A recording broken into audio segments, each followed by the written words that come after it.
കശ്മീരിൽ കനത്ത ജാഗ്രത പ്രഖ്യാപിച്ചതോടെ 48 വിനോദസഞ്ചാര കേന്ദ്രങ്ങൾ അടച്ചു. കേന്ദ്ര മന്ത്രിസഭയുടെ സുരക്ഷാകാര്യ സമിതി നാളെ 11 മണിക്ക് യോഗം ചേരും. തുടർച്ചയായ 5-ാം ദിനവും പാകിസ്ഥാൻ വെടിനിർത്തൽ കരാർ ലംഘിച്ചതോടെ ഇന്ത്യ തിരിച്ചടി ശക്തമാക്കിയിരിക്കുകയാണ്. സമാധാനം പാലിച്ച് ചർച്ച നടക്കാനായി കാത്തിരിക്കേണ്ട എന്ന് തന്നെയാണ് സൈന്യത്തിന്റെ നിലപാട്. ആക്രമണത്തിൽ പങ്കെടുത്തവരെയെല്ലാം സൈന്യം ഇതിനോടകം ലൊക്കേറ്റ് ചെയ്തു എന്ന വിവരവും പുറത്തു വരുന്നുണ്ട്. ഇവരെ പിടികൂടാൻ ഗോത്രവർഗത്തിന്റെയും സഹായം സേന ഇപ്പോൾ തേടുകയാണ്. സൈന്യം തിരിച്ചറിഞ്ഞ പാക് ഭീകരർ 1.5 വർഷം മുൻപാണ് കശ്മീരിലെത്തിയത്. പിന്നീട് ഇവർ നിരന്തരം പല ആക്രമണങ്ങളിലും പങ്കാളികളായി.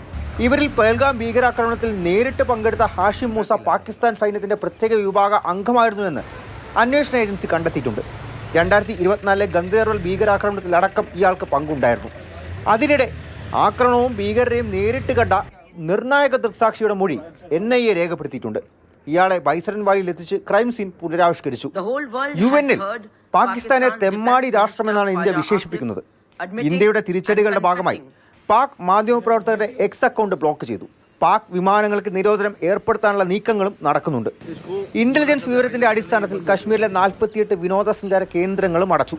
അതിനിടെ പാകിസ്ഥാനെ ഏറെ നാണക്കേടുണ്ടാക്കിയ കരസേനാ മേധാവി അസിം മുനീർ രാജ്യം വിട്ടുന്ന അഭ്യൂഹത്തെ തള്ളി പാക് പ്രധാനമന്ത്രിയുടെ ഓഫീസ് രംഗത്തെത്തി.